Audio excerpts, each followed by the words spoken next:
episode of Side Quest Podcast, the unofficial podcast of Fitocracy. If you're not following me on Twitter, you can follow me at SideQuestFM. You can also check us out on Instagram as well at the same SideQuestFM. Head over to Facebook. You can just search SideQuest Podcast. You can like the podcast there. You can also look for my fitness page as well, SideQuest Fitness. And if you want to listen to any of the backlogged episodes, you can also head over to sidequestfitness.com/podcast. But you can also subscribe at iTunes, and they'll update every time that I put out a new episode. And new episodes go live every Monday at 6 a.m. But for all the show notes and all the links and everything, head to the website. That's where you're going to find it. I have a great guest today. I have slacked on my promise to my wife to get more women on the podcast this spring.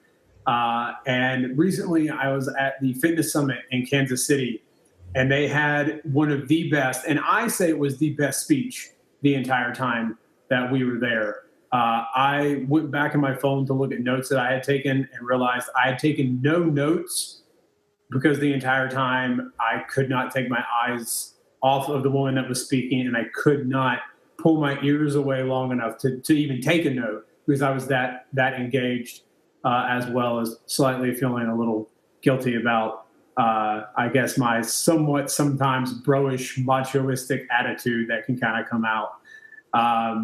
But she is a writer and a blogger who lives in beautiful Albany, New York. Yes, there is more to New York than just a city. There's lots of country, lots of beautiful drives up in upstate New York. Cooperstown, definitely one of the most beautiful drives I've ever taken. But anyway, she writes over at realfitlife.net, as well as I believe she writes for the local paper there in Albany. And she can correct me here in just a second, but I will introduce her. Jeannine Trimboli. Jeannine, how you doing? Hey, I'm good. So you do write for the paper there in Albany, right? I do. I actually share my blog through the Times Union as well. But if you search Real Fit Life, it'll come right up. Okay, cool. Now like I said, you had the best speech. I'm so flattered that you would even say that. I mean, you do know what you're saying, right? But thank you. I do. But I enjoyed listening to Tony talk about squats, and I enjoyed the biofeedback, and I enjoyed a lot of the stuff that was there that is tailored towards, the actual like fitness protocol, how the body works or how this or that. But there's a lot more to all of this than just the leg does this and the hips go here and stretch this or stretch that. Fitness in and of itself is a mental thing, a mental hurdle for a lot of us to get over.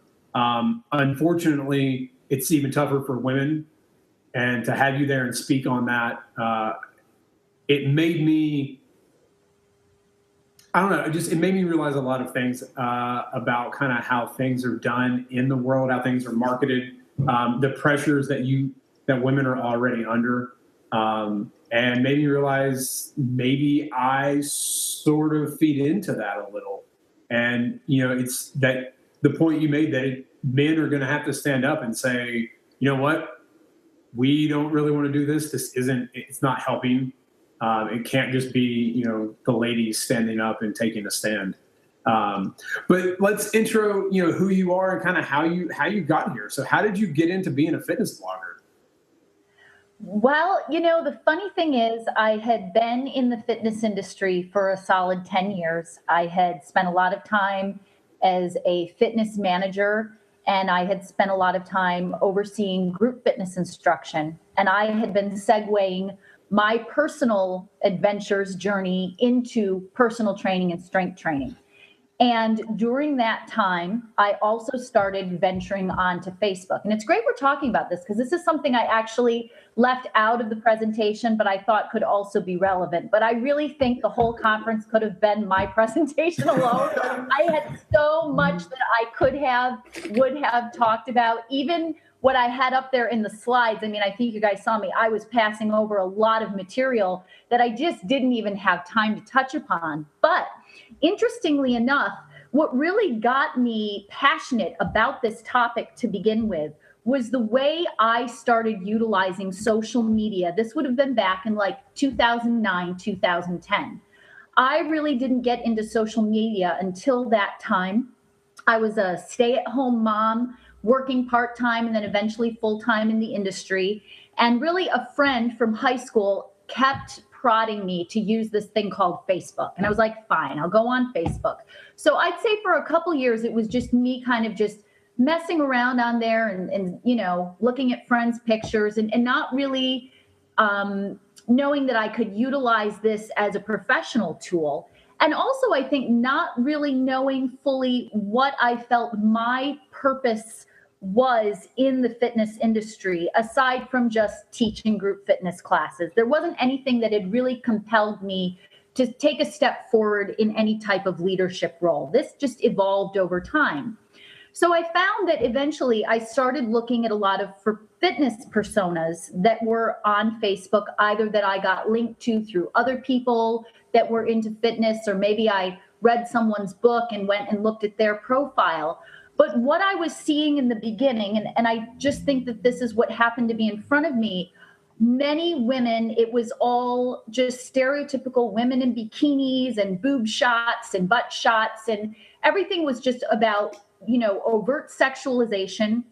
And at that time, I was a mother of 4 children. I just did not relate to any of these women. And I remember thinking to myself, because I was toying with the idea of starting to use social media to create more of a professional persona for myself. And initially, I didn't, because I thought, I don't have a body like these women. I've had 4 children. I'm, you know, in my mid-late 30s at this point. And I kept comparing myself to these, you know, really visions of what many of us would see as perfection, the ultimate body, right, to have. But then I started to flip it. And I thought, hold on a second. If I'm feeling alienated, you know, here I am that I know my clients look up to me. They look to me as a role model. They tell me I'm inspiring, that I'm in such great shape. If I'm feeling alienated by these images of perfection, what do other women feel like when they look at these pictures? And I started to think, maybe my difference is my strength. And why don't I learn how to better promote myself as a real, you know, and not that these women aren't real. And by no means do I want to portray these women in any negative way, but it's something different. And my life as a single mom, working full time, who is not willing to have a tummy tuck, who's not looking to get a boob job, my body, no matter how hard I work, I'm a natural lifter. I'm not using any performance enhancing drugs. And these are a lot of things we don't talk about. Okay. Right. My pictures are not photoshopped. I take them with my iPhone. There's, you know, no fancy filters going over to correct my skin or to make my hair look shinier or anything like that. So I really started to think, well, what if real is what I want to promote, to help encourage other women to understand that there is variety. There should be diversity in what we look at and what we appreciate, so that other women maybe who, you know, have lives similar to mine have something that feels more attainable and that helps to make them feel good about themselves. So this was really the idea that got me on this path of really studying and thinking about and learning about. This has been a huge learning process. I've caught myself making the same mistakes that I talk about to other women. So I also want to make sure women understand this is a no judgment topic. And same for guys. I don't want men to feel called out. I don't want women to feel called out. I want people to simply think and look deeper into the whys. Why am I presenting myself in this manner? Why am I wearing this outfit? Why am I choosing to post this type of picture of this woman for my blog? These are questions that we can all be asking ourselves and really thinking about, what is our end goal? And there are some people that are purely going to focus on more of the perfection end of fitness and aesthetics. And I'm not even saying we can't or should not have that in the industry. What I am saying is that's all we have to a large degree right now. There's a very small percentage of people that are focusing on what's real, what's attainable, healthy body images for the average individual, and even people of varying ages. Right now, the majority of what we see, young, very youthful images. If we look just at women in particular, we see large breasts, full hips and buttocks, tiny waists, shiny, beautiful long hair, smooth skin, and primarily women who are light-skinned. We see very little diversity in the images that are presented in the fitness industry.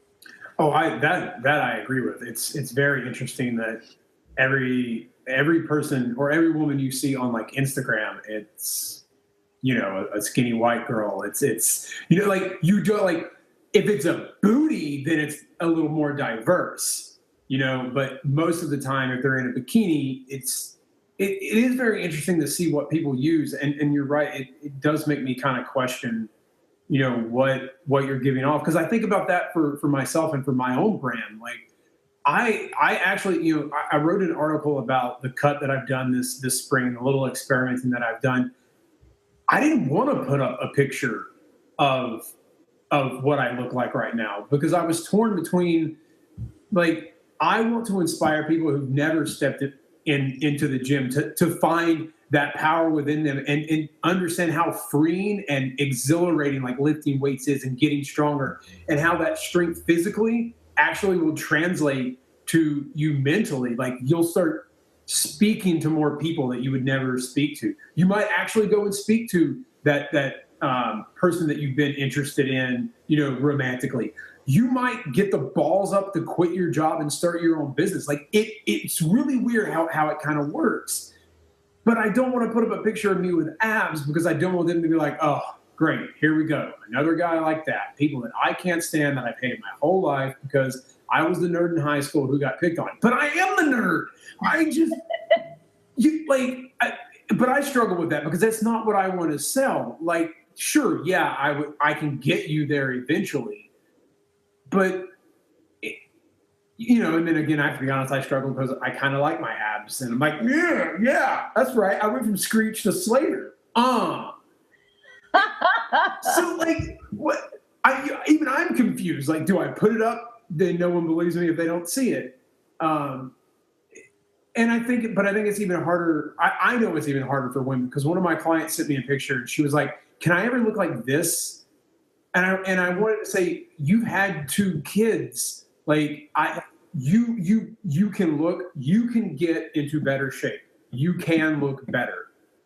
But why do you want to look like that? Like, you've gotten stronger in your lifts. You've created good habits dietary wise, and you've learned things that, like, in a few short months, you dropped 5 dress sizes. Like, all of that is huge. Why can't you just be the best version of you? Why does it have to be this picture? And I think it does affect guys as well. Like, I'll be honest. I see guys sometimes, and it even happens in the gym. I'm like, man, now that's some biceps. It happens, but it is a lot less prevalent with men. I don't think we talk about it. I really don't. Right. I think the issue is becoming more of an issue for men as well. Right. Not to the degree yet for which it is and has been for women for a very long time. And I know that's, I think, one thing that really makes me sad, and I expressed this in my presentation. I even still go through it. All of these overtly sexualized images that we see of women all the time, the message is very complicit.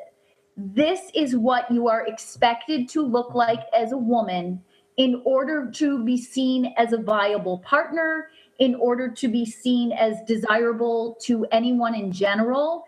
and in order to be accepted in society. And if you don't fit this unattainable, ultra, what we're shown to be, this is what femininity is. Right. And if you're anything aside from what's in this picture, then you're just not matching up. And as I talked about, there is a great deal of negative side effects that occur from this. Women, I know I do this. I still catch myself doing it. Although my level of self-esteem and my body images has greatly improved, I still catch myself self-monitoring myself. Like maybe if you're standing in front of a mirror, checking if you've got a little extra fat, or you don't like the way your pants fitting, or how your hair looks. Women do a lot of self-monitoring. Depression is highly prevalent in women, and a lot of it comes from lower self-esteem. Both of these can also be side effects of all of these images that we're constantly inundated with. It can even affect your grades in school. It can also lower your political efficacy even. Women really buying into the fact that we are just here to be sexual objects and not to be actually women who are acting, who are taking roles of empowerment and looking at ourselves more as vehicles for productivity rather than someone who is just there to be looked at, admired, and objectified. Yeah.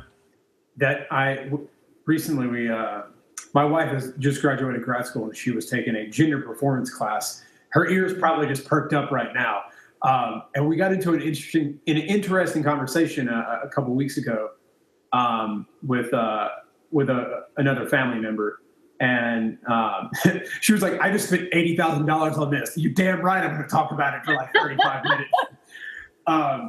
But you're right. Like she said, she was talking about how that's how women are portrayed, that they're supposed to be subservient. They're supposed to be at home and doing this and doing that. And they cook, they clean, they do whatever, oddly enough, that sort of the women of Mad Men sort of do, except for like Joan.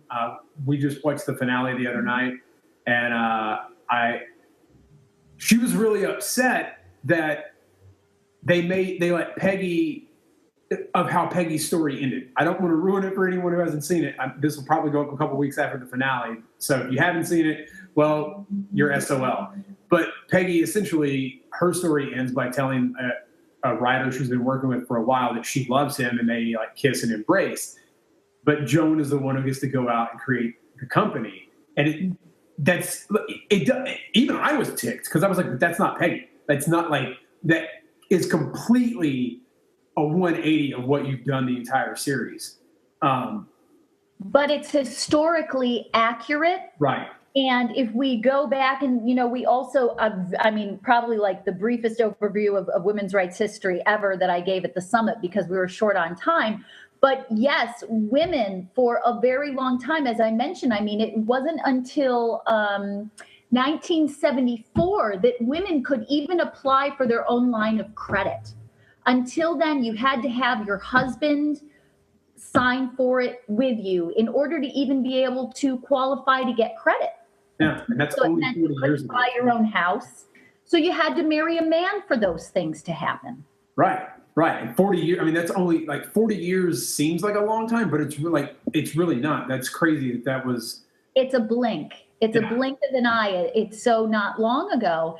And the thing that I try to point out and that I hoped came across also in my presentation for the younger generation. So I'm 42, but so for people in their 20s, I think I've even had younger women reach out to me and say, thank you for sharing the history and for talking about the way you were raised, because I never would have thought about that because, I'm fortunate to be younger and I wasn't raised that way. Right. But the thing is, I think because younger people weren't raised that way, I think also we are becoming even less aware of the history and how it affects a lot of what's still occurring now.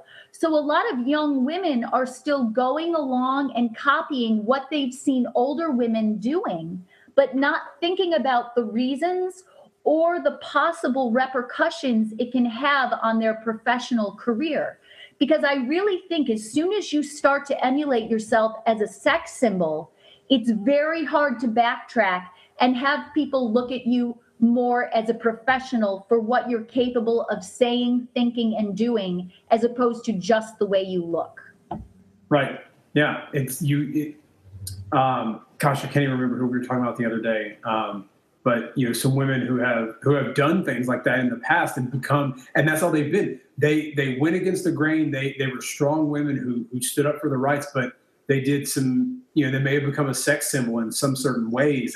And that's all they were viewed as, for the longest time. And it was hard for them to only ever be viewed as that, right. In all the work that they did. So I want to apply this to fitness and training in yes. the best way that we can, because it is starting to get popular for women to lift. You see more women in the gym lifting. You see more women, doing Olympic style lifts, which typically you only saw men do. Right. And more and more people talk about, women should lift, women should lift, women should lift. You still have that whole, well, it'll make me bulky. I don't want to lift weights. I'm just going to do light weights and tone up or what have you. So how do you, you're a single mom who got in, you've been doing fitness for a while, and you probably know for a while that, yes, women can lift weights and you're not going to look bulky. How do you promote that, women should lift weights, now? Like, how do you break that barrier as a woman who's constantly trying to break the whole, be sexually objectified kind of thing? Like, how do you break that barrier of getting women to be confident and get under the bar? Well, I think it's by helping to show them how to get under the bar. Okay. And for myself, I have always tried, through my blog, I focus very much so on the beginner and how to get started in my writing.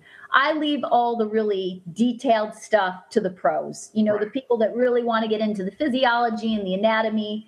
That's not my area of specialty. My area of specialty is motivation and trying to help people get started. So I did just document my year in powerlifting. I had a whole blog series about that. I competed in 3 meets over the last 6 months as a powerlifter. I finished by pulling a double body weight deadlift, which was my final goal. That's legit. Here's the thing, double, I don't care, male, female, I don't care who you are. A double body weight, deadlift, that's huge. It doesn't matter if you're a 200-pound guy, still, that's huge. Right. And it's the most empowering feeling. So I try to show a lot of pictures of myself in the act of doing this. And I hope that by showing my whole journey, women could also see me as a beginner, see how my form progressed, see not only my successes, but also my failures and how I worked through them. So the best way I know how to inspire other women is to talk about it, to write about it, and to continue to also be realistic about it. That's the other thing. I think when we're only showing the perfection side, when we're only showing when we do things really well and when we're perfected, the problem is people never see, oh yeah, you do have to struggle to learn how to have proper squat form. And your squat's not going to be dropping into the hole perfectly from day one. And, right.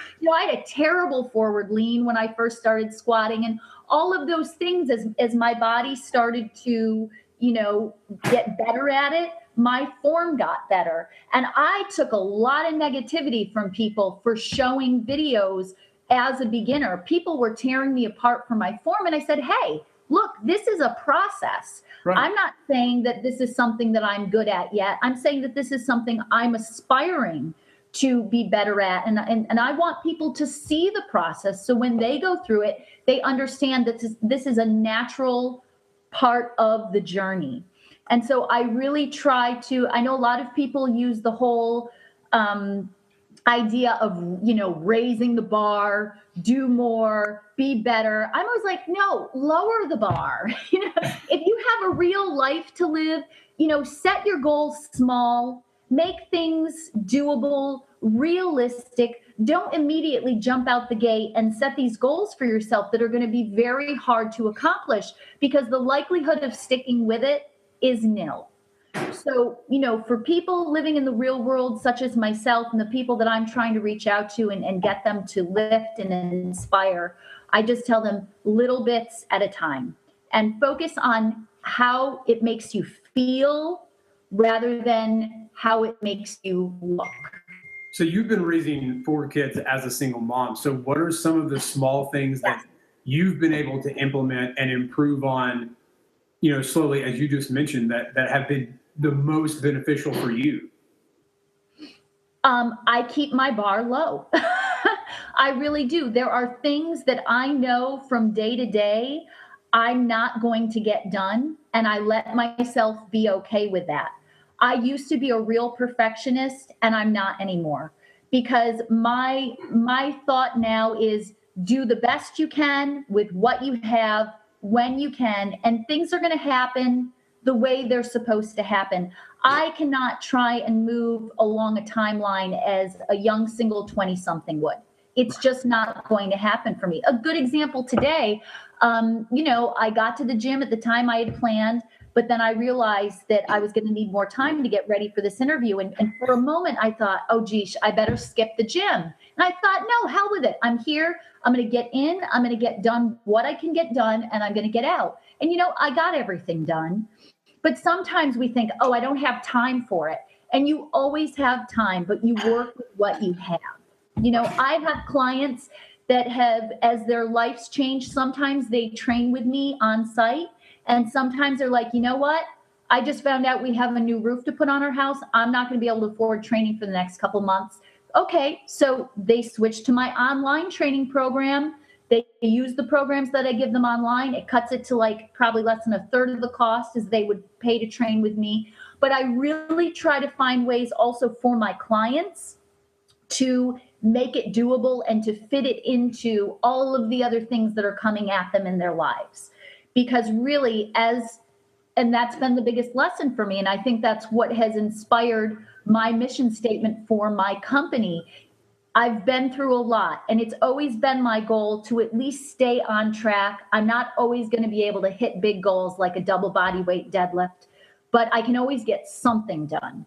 And That's what I try to share also with my readers and with my clients. So now that you have finished your powerlifting and your double body weight deadlift, what is your next goal? Are you taking it easy for the summer, just kind of focusing on working with clients or working on your website? Like you've achieved a huge goal. So what do you do now? Because I struggle with figuring out what I'm going to do when I'm telling my goals. That I waver for a while and then I get an experiment in my head and decide to annoy my wife for 6 months. And then she's like, I swear to God, if you do one more experiment, stop it. I'm taking a little time right now to really just enjoy being with my kids. There was a lot going on there for a while, and so now I'm laying low a little bit. I'm just going to the gym 3 times a week. I make it a requirement that I'm in and out in an hour. I'm focusing on total body workouts, higher rep range, leaning out a little bit since the powerlifting is done. I'm not eating quite as much. And, I'm taking off a little bit of the body fat that I let myself keep on for the powerlifting. And I'm really focusing on growing my company right now. I'm in a growth phase and I want to really focus on that. And I want to get back to more writing. This presentation was so well received that I really want to put it into a series. I want to write a series that covers much of what we talked about and a lot of what we didn't talk about. But I really want it to be done well. So I'm in no rush to put it out. So that's going to be a big project also for my summer. I look forward to that. You had so much stuff and this is a question I had, and I'm glad that it's weird how I write questions down and then somehow, some way, like without the guests knowing, they segue right into it. So what was one piece of that presentation that if you had 5 more minutes, you really wanted to get to, but you had to just cut it? Just one? There was honestly, I wanted to be like, Lou, can she speak all day? Because yeah, I would say go ahead. I had a list of examples of things that I think, I don't want to say that we're doing wrong, but examples that really lead to negativity for women in the industry, in the way we market. And I don't have the list in front of me, but I can tell you one example that is huge for me. When male and or female bloggers write an article that has an overtly sexualized photo of a woman as the feed catch. So in other words, you're going through your feed and there's the title of the blog and the headline photo that gets your attention. A lot of times, even when the article has absolutely nothing to do with the photo, it will be an overtly sexualized photo of a woman simply to get people to log into that blog and read it, to get more hits and to get more people, going through their feed. Yeah. And to me, that's exploitation. It really bothers me. And I see it happening a lot. Another example is comparative posts. I literally found a blog where a woman had written a blog comparing, okay, get this. I can't even remember the name of the woman. She is a professional bodybuilder, but she's like, out of a 10, she's a 20. I mean, she's beautiful, perfect physique, comparing her physique to Jennifer Aniston's physique and saying why Jennifer Aniston's physique is preferable. I'm like, you're taking two women that are at the top tier of what is societally considered perfection, and now you're comparing them. So this, of course, breeds female competition as well. So I very much dislike comparative posts. There would be two examples, but I had a list of, some of these types of, and also, any of your typical lose 5 pounds today. All of that basically imply that women always have something wrong with their bodies that needs to be fixed. So I had a list of all of these stereotypical types of articles that are just very negatively impact women and the way we feel about ourselves, but also the message to society on a larger level as to what should be expected of women when it comes to our physicalities. Okay. So that kind of reignited a question that I've had in my head, and I've never really, so bear with me, I've never really understood how to word it correctly. Okay. But I think this is something that applies to men and women. And when you talk about, the images that you see when someone's promoting a product or they're promoting this or they're promoting that, I know a few guys out there are like, I don't want to put a picture of a ripped dude on a book cover, but that's what the publishing company wants because they know it will sell. And that's what people put up. Right. We put these up or we talk about health or we talk about fitness. And there's a lot of people, that talk about just being happy with who you are. Yes. And, body acceptance and accepting who you are. And it's interesting because you have the two paradigms within body acceptance. You have it, in male and female. You have people who are in super, good shape. They work out. They're fitness people, and they talk about body acceptance, for their clients and themselves. And then you have people who aren't, who, according to medical literature, would be, obese, overweight, and have higher risks of disease. Saying the same thing. Where do we bring that? Like, I feel like most everyone is in the middle. They're pulled to one of two sides. They're like, well, I can go this way, I can go that way. Like, we want people to be healthy because obesity is killing us. It is, right. In all honesty, it is the fact that we're not as active as we used to be. If more people got up and weren't sitting at desks for 9 hours a day and just mindlessly eating, if we were more cognizant of that, I think we would see obesity go down. But we want people to be accepting of who they are so they don't suffer from mental fatigue or depression or all this horrible stuff that even these images that are supposed to be positive kind of do to a lot of people. Mm-hmm. So where is the paradigm in the middle that we're looking for? Like, we want people to get in shape, but we don't want to be chiseled with 6-pack abs or have this booty, but you don't want people to hate their bodies. But I don't know. I don't know how to word it. Like, because we want people to better themselves, but we talk about being, happy with ourselves, but could you be happy and overweight and be okay with that? Like, that's where I get confused by all this. And I know it's a horrible question to ask. I just don't know how to word it. Well, the first thing I would say is I don't think it has to be an either or. The problem is everyone is only picking one. Okay. We have this whole rainbow of what we know fitness can and does look like. I know my clients are so diverse in age, shape, size, but they're all extremely fit. Yeah. They've all had to follow the same journey to get there.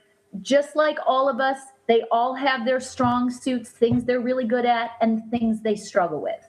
I have women that can do chin-ups like they're no problem, but they struggle with deadlifts. I have a girl that can pick a bar up off the floor like it's nothing, but probably will never be able to do a chin-up, right? Right. But my point is, I don't even think there is a problem with having some of these images. I do prefer they not be overtly sexualized. I think there are many physique competitors who have beautiful pictures of themselves that display their physiques and their craft and what they've attained without making it overtly sexualized. And honestly, even if some people did do that, if we had a balance, I don't think it would be so bad. But the reality is we're not even close to having a balance. And I think another example I can give, I know there was an article, and I actually had this in my presentation and didn't get to use it. T-Nation had a fabulous blog that they put out, and I loved it. And it was basically something along the lines of, it was for women, and it was something along the lines of 7 mistakes women are making in the gym. And I loved the written content. It basically was telling women, don't worry about looking pretty, don't be afraid of making faces. But the thing is, none of the pictures that they selected to go with the written content showed actual depictions of what women working hard in the gym really look like. They were all of your stereotypical hot models in sexy poses. And even the cover photo was this girl, beautiful woman, but with this very kind of dull model gaze with the parted lips, and it had nothing to do with the written content. So we're not even walking our talk. Right. So I would recommend if you write an article on how to get a hot bod, show us the hot bods. But if you're writing content that is looking to inspire people to achieve something beyond just focusing on aesthetics, please have pictures that go with the content. And I think if in this way we at least had some balance, it wouldn't be as prevalent a problem or an issue as it is. I agree with that. I love seeing stuff that like Jen Sinkler does, because she does. It's her lifting. She's just in like, maybe she's in a sports bra. Maybe she's in a pair of shorts. But most of the time, it's a typical gym wear. She's not trying to look super sexy. She's just lifting weights and looking like a badass. Right. And, this is the thing that I want to make sure people understand. I'm not saying there's anything wrong with looking feminine or being sexy, right? But Jen is a good example. Her photos are pictures of a woman in action. Right. Right? What's sexy is about just the empowerment and the image she is producing. She is not purposely sexualizing her photos in any way. And I think women need to start understanding that we don't need to. We completely sell ourselves short when we do this. And also when we allow other people to post pictures of us in this manner. I mean, that's the thing. All of these pictures out here, women, it's not mentally posing for these photos, right? And I think there's many women. Julia Ladusky posts great photos of herself in action. We see what a woman really looks like when she's lifting heavy weight. Nia Shanks is doing a great job at this. There are women, I don't want to say that we aren't seeing anyone doing this, but I think for women, if they really want to ask, if you're looking at a photo of yourself, and I've even caught myself when I look back at photos now, I'm like, what the hell was I doing posting that photo? So I'm not even saying that I am, innocent of this in the past, but looking at your photo and saying, is this a picture of me in action? Or is this just merely a picture of myself where it's implying that I would be more acted upon? Because one is empowering and the other is not. And if anyone wants to learn more about this topic, I didn't come upon this idea myself. I'm actually pseudo-stealing it from Carolyn Heldman. She has a fabulous TED Talk out called Sexy Lie, and she breaks down all of this in her talk. I will put that link in the show notes on the website as well. So everyone we've mentioned, everything that ever gets mentioned gets put on the website as a link. Fabulous. It's a great TED Talk. It's just, I don't know. I loved your talk at the summit. It made me realize a lot of things. I thought it was very interesting. The other week, and talking with this one family member, he was trying to come up with a word for feminist or for men or whatever. I'm like, it's just feminist. That's it. But it's very he was an older gentleman, so it was very interesting to hear him talk about, and ask questions of things he didn't understand, that even like my generation is like, why are you asking that? Like, I don't get, like, that. It didn't make sense to us, but to him, he was still very interested, in that. But yeah, I think we still suffer, men and women, from these, as my wife calls it, gender performances. We have these roles that we're supposed to play, and that's why I love watching women lift in the gym. I say watching, and then I just felt like I'm one of those dirty old men that you mentioned in your presentation that would send you messages on Facebook. I love watching a woman lift, because I love knowing that, you know what, she is breaking a barrier. She's doing, like, yes, I worked out in a college gym, so of course there are young guys watching. They're college kids, I get it, but watching her lift more weights than those guys who were goofing off lift, I love it. I love it. I feel guilty saying that, like, as a man, being like, women, you should go lift, because I don't want to tell you to do anything. Again, another one of those weird paradoxes where I'm like, but I should tell you, but then you're listening, but then, paradox. And then, don't overcomplicate it. As a fitness professional, as someone who has lifted yourself, you have an understanding of all of the positive things that are tied to lifting, right? It's not just because you want to be able to, watch more women lift in the gym in a stalkerish manner. It's because you understand the benefits. And so in a way, you're also looking to help empower other women, because it's good for them. It's healthy, just as you would want to for any man. My biggest selling point on anyone who asks about lifting weights is, I'm like, look, you can run and you can do cardio all day, and you can run for miles and miles and miles and miles and miles and miles and miles and miles and miles. But eventually, like, if you just continue to eat the diet that MyFitnessPal tells you to eat, your body will eat muscle, because it needs the energy for you to run 20 miles. The great thing about lifting weights is that when you build muscle, that means you need more energy. So building muscle and lifting weights means you get to eat more food. And anything where I can chomp down more Ben & Jerry's or more chocolate or more wine, awesome. Like, I will sell anyone on lifting weights on the fact that if you lift weights, you will build muscle, which means you get to eat more in the long run. And that's a good point. You asked me earlier about, something's popping up on my screen here. You asked me earlier about, ways that I help my clients as a busy mom myself. And I'll tell you, that was one of the biggest selling points to me when I started lifting, because I was someone who used to think I had to be in the gym running on the treadmill 5-6 days a week, plus teaching classes. And suddenly I'm like, you're telling me I can just go to the gym 3, maybe if I want to, 4 times a week and get results. Yeah. This is phenomenal. So that was a huge selling point for me as a busy individual, to know that I could be in the gym for less time and get better results.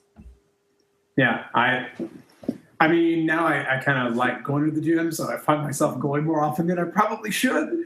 But I don't know. I like going, which is why I got into the business of being a fitness professional and a trainer, because I like being there.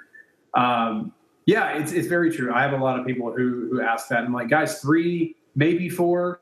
I'll give you a 4th day of conditioning, because I think conditioning is important for a lot of things in life. Because who wants to like run after a kid and not be able to keep up? My nephew can run circles around me, but that's also because he's 5. So yes, it has a lot to do with it. Energy. So for the single moms that might be listening, and one of my sister / also a client is just got married, so she was a single mother for a while, and I gave a toast at her wedding, and I said, sis, for the longest time, people told me that you looked up to me, and I've been very inspired and happy to watch you get stronger and stronger. But I have to say, you are the strongest person in this room, even though I can deadlift almost like well over 350 pounds, because in this 6 months, you've graduated college, raised 2 kids, lost 21 pounds in 5 dress sizes, and been to the gym 3 or 4 days and didn't even like blink at the thought of being like, you were strong. So I just needed to tell her that. So what is something you've done as a mom that has helped you in your fitness journey that you would tell any other single moms out there who struggle with finding time to work out and be stronger, because they're already strong? You're taking care of kids by yourself. I'll be honest, my nephew runs circles around me. Like I said earlier, I can't do it. I can't do it, man. I don't know how y'all do it. But forward, Jeannine, you are, I'm not worthy. In the words of Wayne and Garth, I'm not worthy. So, what was the question exactly? I do it. I ramble. It was in there, but now I forgot it. What is one tip that you would give before we sign off, that you would give single moms who struggle with fitness and maybe say, I can't do it. What's one thing you could tell them that they can do to start making a change? One thing that they can do to start making a change.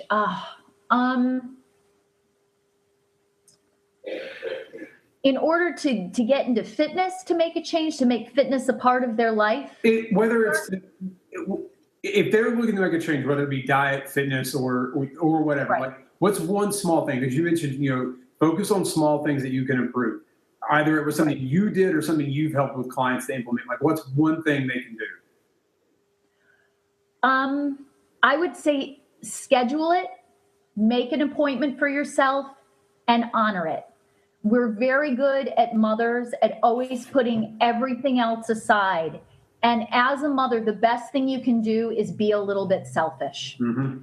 So if you schedule for yourself, this is the time of day, these days of this week that I'm going to go work out.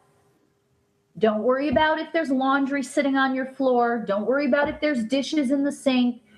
Those things in the end are not going to help make you a healthier, more productive human being and then / parent. Working out, giving yourself time for the stress reduction, to be stronger and healthier. It's going to help you mentally. It's the best thing you can do for yourself.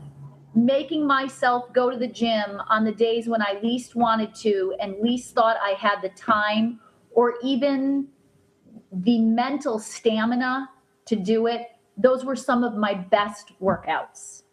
So I really encourage women to be selfish and to allow yourself the time, even if it's only twice a week. If that's all you think you have in the beginning to offer up for yourself, start there, but be a little bit selfish. Yep. I agree with the selfish aspect. I've told it to a few people. Just you need to have you time. You can't constantly think about your friends and your family. And if you lose your sense of self, then eventually it's, yeah, don't do it. Give yourself, even if it's 30 minutes, if all you get is 30 minutes, you know, take some time, always take time for you, whatever it is. Awesome. Well, a couple of fun questions, because I didn't get to ask a lot, because like I knew this was going to be a very important and in-depth and deep conversation, because I really just wanted you to keep speaking all day that day. But I do like having fun questions. So we'll take the show out with a couple of fun questions. If you could be any superhero, what would your superpower be? Or if you could have any superpower, what would it be? Okay. What would my superpower be? Oh, I would want unlimited strength. That's a no-brainer. So is She-Hulk, if you will. Yes, I love She-Ra. Ooh, She-Ra. She-Ra. Yeah. Yes. I grew up watching She-Ra. My wife just chimed in. Yes, She-Ra. Yeah. I did love me some She-Ra back in the day. That was good times. Cool. All right. So do you work out to music? I have to ask this now because some people don't. Do you listen to music when you work out? I actually don't anymore. No. Oh, well, there goes that question. Sorry. I'd like to know what guilty pleasures people have on their workout mixes. When I did, it would have been Tiesto. I love Tiesto. All right. That's not a guilty pleasure. I guess house music and electronic is kind of, but Tiesto, I like your taste, Jeannine. Thank you. I like your taste. All right. What was your favorite thing besides, of course, the speeches and stuff in Kansas City that you really look forward to next year if you're going to return to the fitness summit? It's meeting all the new people that come to the summit. I am a people person, and I love meeting people and, you know, finding out where they're from and what they're doing in their lives. And I had just some awesome conversations. I think especially many were sparked because of the presentation I gave. Yeah. But meeting all of it draws such a special crowd. And so, yeah, meeting everyone is always great. Cool. Yeah, I'm excited. I wish they had 2 a year. I'd want to go. They are doing one for just women. Are you going to that one? I probably will not. It's, you know, the single mom thing. It's hard for me to give away too often. Got to keep an eye on them sometime. Oh, of course. Of course. Awesome. Well, Jeannine, if people want to know more about you, where can they find you online or on social media and you know, read all the amazing stuff that you write? Because I'm definitely gonna plug you know, everything today like I always do. But if you put this into a book or whatever that presentation you did into whatever, I will send it to everyone, because I think it is very important for men and women to understand, and I myself need to start making better choices in how things are presented. You know, when talking about, you know, fitness, or when posting pictures of, you know, whatever, it hit it home for me. So I'm happy to hear that. And like I said, even for myself, it's still a learning process. Cool. So where can people find you online? Sorry, back to the real question. People can find my blog. If you just search Real Fit Life, it'll come right up. It's on the Times Union website. And also you can find me at realfitlife.net. Awesome. Are you on Twitter or anything, in case people... Oh, yeah. Twitter, Real Fit Life. Instagram, Real Fit Life. I'm pretty much everywhere. I'm on LinkedIn, and I love to make new friends on Facebook. So if anybody wants to send me a friend request on there and, you know, get hooked up, provided they like to read a lot of content that has to do with women's rights issues. And right. I just read about that stuff all the time. So I post a lot about it. Of course. Yeah.